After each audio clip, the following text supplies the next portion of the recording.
ஆண்டவராய் இயேசு கிறிஸ்துவின் கிருபையுள்ள நாமத்திலே உங்கள் யாவருக்கும் அன்பின் நல்வாழ்த்துக்கள் கூறி இன்றைய தியானத்திற்கு உங்களை தயவோடு அழைக்கிறோம். இன்றைய தியான பகுதி ஏசாயா தீர்க்கதரிசன புஸ்தகம் 17ஆம் அதிகாரம் 4 முதல் 14 வசனங்கள். ஏசாயா 17 4 முதல் 14. தியான வசனம் 51ஆம் அதிகாரம் 12ஆம் வசனம். ஏசாயா 51:12. பூமியை அஸ்திபாரப்படுத்தி உன்னை உண்டாக்கின கர்த்தரை மறக்கிறதற்கு நீ யார்? நீ யார்? என்னை மறப்பதற்கு நீ யார்? ஆண்டவர் கேட்கின்ற இந்த கேள்விக்கு நாம் என்ன பதில் சொல்லப் போகிறோம்? அருமையான கர்த்தருடைய பிள்ளைகளே, உன் உயிர் உள்ளவரை நீயும் நானும் ஒருபோதும் மறவாதிருக்க வேண்டிய பல காரியங்களை ஆண்டவர் கொடுக்கிறார். அதில் சிறப்பானது உன் தேவனை மறவாதே, உன் தேவனை மறக்காதே. உன் தேவன் தாயை போன்ற அன்புள்ளவராய் உன் மீது எப்போதும் நினைவாய் இருக்கிறார். அவரை நீ மறந்து உலக சிநேகத்தின் பின்னே சென்று கொண்டிருப்பாய் என்றால் அது அவருடைய அன்பின் உள்ளத்தை மிக அதிகமாய் நோக பண்ணும் என்பதை நீ அறிந்திருக்கிறாயா? அருமையான தேவ பிள்ளையே, உன்னை பெற்ற தேவனை நீ மறந்தாய் என்று சொல்லி உபாகமம் 32:18 சொல்லுகிறது. உன் ரட்சிப்பாகிய தேவனை மறந்தாய் என்று சொல்லி ஏசாயா 17ஆம் அதிகாரம் 10 மற்றும் 11ஆம் வசனம் சொல்லுகிறது. என் ஜனங்கள் எண்ணி முடியாத நாட்களாக என்னை மறந்து விட்டார்கள் என்பதாக எரேமியா 2:32 வாசிக்கிறோம். தேவன் தம்மை மறந்துவிட்ட தமது ஜனங்களை குறித்து மனவேதனையோடு கூறுகிற வார்த்தைகள் இவைகள். தங்களுக்கு இருந்த மேய்ச்சலினால் திருப்தியான அவர்கள் மனமேட்டிமையுள்ளவர்களாகி அதனால் அவரை மறந்து தங்களுக்கு தாங்களே கேடுண்டாக்கி கொண்டார்கள் என்பதாக ஓசியா 13ஆம் அதிகாரம் 6 மற்றும் 9வது வசனத்திலே வாசிக்கிறோம். அருமையான கர்த்தருடைய பிள்ளைகளே, தேவனிடத்திலிருந்து பல நன்மைகளை பெற்று அனுபவிக்கிற நீ அவற்றை உனக்கு தந்தவரை மறந்து அந்த நன்மைகளின் பின்னாக சென்று கொண்டிருப்பாய் என்றால் உனக்கு நீயே கேடுண்டாக்கி கொண்டிருக்கிறாய் என்பதை நீ உன்னுடைய நினைவிலே வைத்துக்கொள். தேவனை மறக்கிறவர்களுக்கு வரும் அழிவை குறித்து திருவசனம் கடுமையாக எச்சரிக்கிறது. அப்படிப்பட்டவர்கள் நரகத்தில் தள்ளப்படுவார்கள் என்பதாக சங்கீதம் 50:22, 9ஆம் சங்கீதம் 17ஆம் வசனம் கூறுகிறது.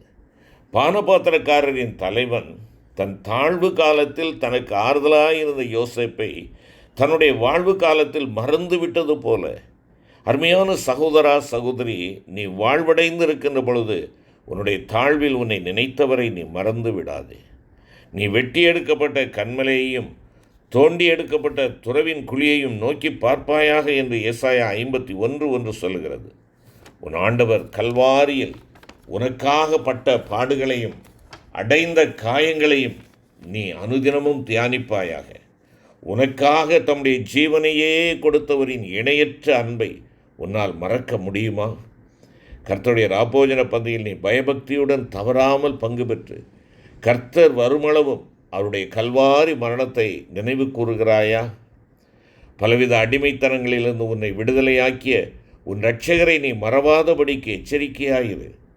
நீ மனுஷருக்கு பயந்து அவர்களை பிரியப்படுத்துகிற ஒரு மனிதனாய் இருப்பாய் என்றால் சாகப்போகிற மனுஷனுக்கு பயப்படுகிறதற்கும் உன்னை உண்டாக்கின கர்த்தரை மறக்கிறதுக்கு நீ யார் என்பதாக ஆண்டவர் வேதனையோடு கேட்கிறார். ஆம், அவரது சிருஷ்டிகளில் நீ அவருக்கு அருமையான பிரதானமான ஒரு படைப்பு அல்லவா? உன் தேவனை மறவாதே. இரண்டாவதாக நாம் பார்க்கின்ற பொழுது தேவனுக்கு நன்றி செலுத்த நாம் மறக்கக்கூடாது. தேவனுக்கு நன்றி செலுத்த மறவாதே. ஒவ்வொரு மனிதனின் மரண பரியந்தமும் அவனில் நாடி துடிப்பிருப்பது போல நன்றி நிறைந்த உள்ளத்தோடு கர்த்தரை துதிக்கும் துதியானது உன்னுடைய உயிர் உன்னில் உள்ளளவும் இருக்க வேண்டும். நான் உயிரோடு இருக்கும் மட்டும் கர்த்தரை துதிப்பேன், நான் உள்ளளவும் என் தேவனை கீர்த்தனம் பண்ணுவேன் என்பது சங்கீதக்காரனுடைய அனுபவமாக இருந்தது. அது உன்னுடைய அனுபவமாக இருக்க வேண்டும். 34ஆம் சங்கீதம் 1வது வசனத்திலே கர்த்தரை நான் எக்காலத்திலும் ஸ்தோத்திரிப்பேன், அவர் துதி எப்போதும் என் வாயில் இருக்கும் என்று சொல்லுகின்ற தாவீது நன்றி நிறைந்தவனாக அங்கே என் ஆத்துமாவே கர்த்தரை ஸ்தோத்திரி, அவர் செய்த சகல உபகாரங்களை மறவாதே என்று தன்னுடைய ஆத்துமாவையும் தனக்குள் உள்ள சகலத்தையும் தேவனை ஸ்தோத்தரிக்கும்படி அழைக்கிறதை 103ஆம் சங்கீதத்திலே நாம் பார்க்கிறோம்.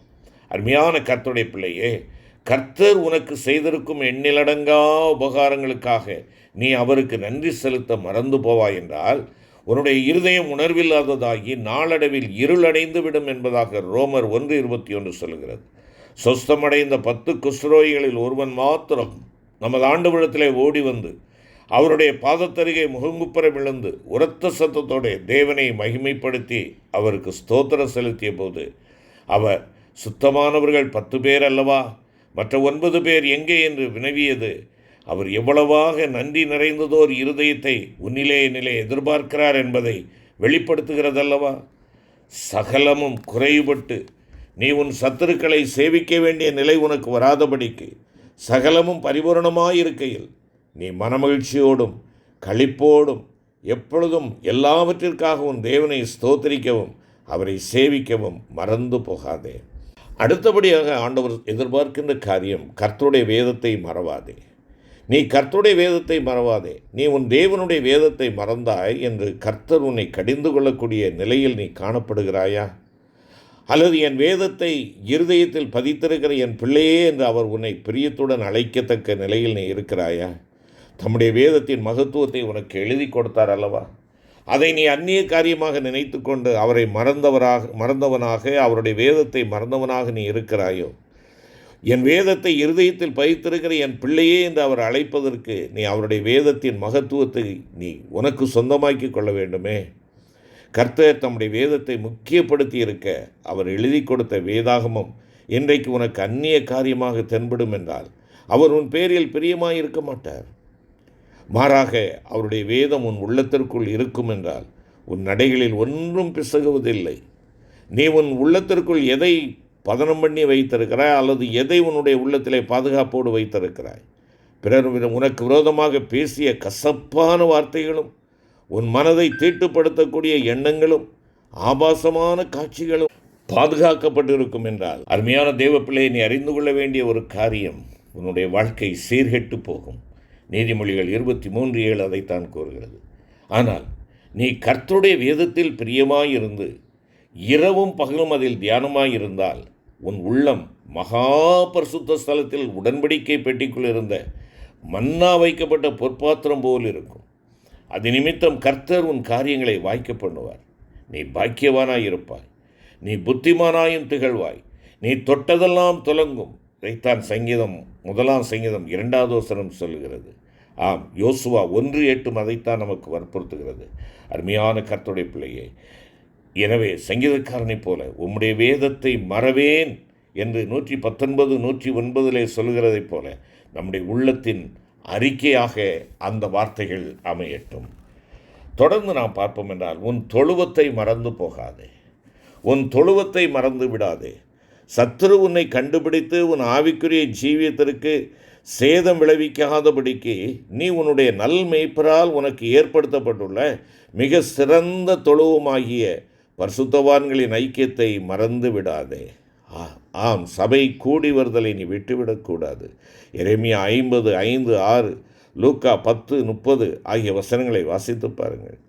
அருமையான கர்த்தருடைய பிள்ளையே, நீ உன் ஆவிக்குரிய ஜீவியத்தில் வளரத்தக்கதாக உனக்கு நல்ல மேய்ச்சலை கொடுக்கின்ற இஸ்ரவேலின் உயர்ந்த மலைகளில் உன் நல்ல மேய்ப்பர் தம்முடைய சிறந்த தொழுவத்தை உனக்காக எனக்காக வைத்திருக்கிறார். எசேக்கியேல் 34:14, ஏசாயா 2 மற்றும் 3 நீங்களும் எங்களோடே ஐக்கியமுள்ளவர்களாகும்படி எங்களுடைய ஐக்கியம் பிதாவோடும் அவருடைய குமாரனாகிய இயேசு கிறிஸ்துவோடும் இருக்கிறது என்பதாக யோவான் அப்போஸ்தலன் குறிப்பிடுகிறார்.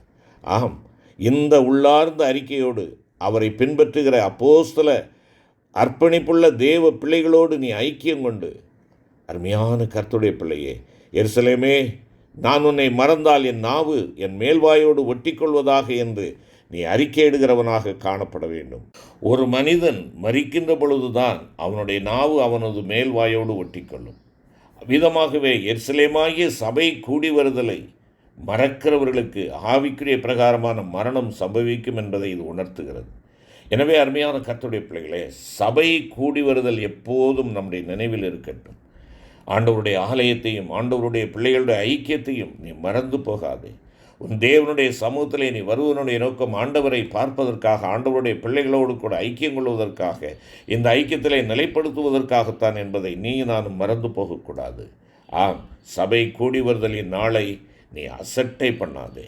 அங்கு போதிக்கப்படுகிற விலையேறப்பெற்ற சத்திய உபதேசங்களை உனக்காக கொடுக்கப்பட்ட உபதேசங்கள் என்று சொல்லி, உன்னுடைய ஆவிக்குரிய பசியாற்றுவதற்காக கொடுக்கப்படுகிறது என்று சொல்லி, நீ கேட்கிறவைகளை மறவாமல் அவற்றை உன் உள்ளத்தில் காத்து உன் அனுதின வாழ்க்கையில் அவற்றை கைக்கொள்ளுவாய் என்றால் உன் செய்கைகளில் நீ பாக்கியவானாய் இருப்பாய். அவருடைய பரிசுத்த ஆலயமாகி அவருடைய வீட்டின் சம்பூரணத்தினாலும் நன்மையினாலும் ஆண்டவர் உன்னை திருப்தி அடைய செய்வார். அருமையான கர்த்தருடைய பிள்ளைகளே, அடுத்தபடியாக உன் ஆத்தும நேசரோடு ஜெபத்தில் தனித்து உறவாட மறந்து போகாதே. தம்முடைய பரிசுத்த பர்வதமாகிய தம்முடைய ஜெப வீட்டிலே நம்மை மகிழ பண்ணுகிற கர்த்தர், என் பரிசுத்த பர்வதத்தை மறக்கிறவர்கள் வெட்கப்படுவார்கள் என்று ஏசாயா 56:7, 65:11 குறிப்பிடுகிறார். அருமையான கர்த்தருடைய பிள்ளையே, உன் ஜெப வாழ்க்கை எவ்வாறு இருக்கிறது? நீ எந்த அளவிற்கு உன்னுடைய ஜீவியத்தின் பரிசுத்தத்திற்கு முக்கியத்துவம் அளிக்கிறாயோ அந்த அளவுக்கு மாத்திரமே உன் ஜெப ஜீவியம் ஒரு பர்வதம் போல உயர்ந்து நிற்கும்.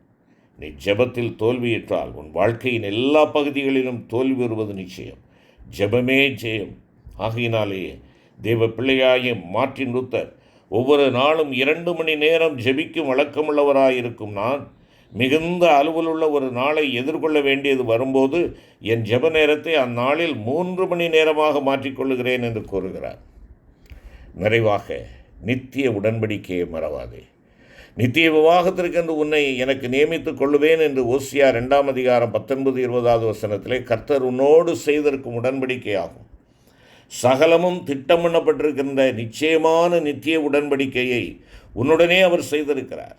தேவ பிள்ளையே, தேவனே உம்முடைய சித்தத்தின்படி செய்ய இதோ வருகிறேன் என்ற அறிக்கையுடன் உன் சுயசித்தத்தை பலியாக்குவதின் மூலம் நீயும் பலியினாலே அவருடனே உடன்படிக்கை செய்யக்கூடியவனாய் மாறுவாய். அந்த உடன்படிக்கையில் நீ மரண பரியந்தம் உண்மையாயிருக்க வேண்டும் என அவர் உன்னிடத்திலே எதிர்பார்க்கிறார். உடன்படிக்கையை முறித்து போடாதே. உடன்படிக்கையை மீறுகிறவன் தப்பி போவானோ தப்ப முடியாது என்பதாக எசேக்கியேல் 17:15 நாம் பார்க்கிறோம். உண்மையான கர்த்தருடைய பிள்ளைகளை சிந்தித்தவைகளை மறக்க வேண்டாம். ஜெபிப்போம். கிருபை நிறைந்த ஆண்டவரே, எங்களுடைய அத்தியாவசியமாக எங்களுடைய வாழ்விலே நினைவில் கொள்ள வேண்டியவைகளை மறக்காமல் இருக்க வேண்டியவைகளை எங்களுக்கு உணர்த்தினீர். ஆண்டவரே, இவைகளை நாங்கள் மறந்து எங்களை நாங்களே மாய்த்து கொள்ளாதபடி இருக்க தேவரீர் எங்களுக்கு நினைவூட்டும், எங்களை வழிநடத்தும். எங்களை உம்முடைய கரங்களிலே அர்ப்பணிக்கிறோம். மீட்பர் இயேசுவின் மூலம் வேண்டிக் கொள்கிறோம் நல்ல பிதாவே. ஆமென்.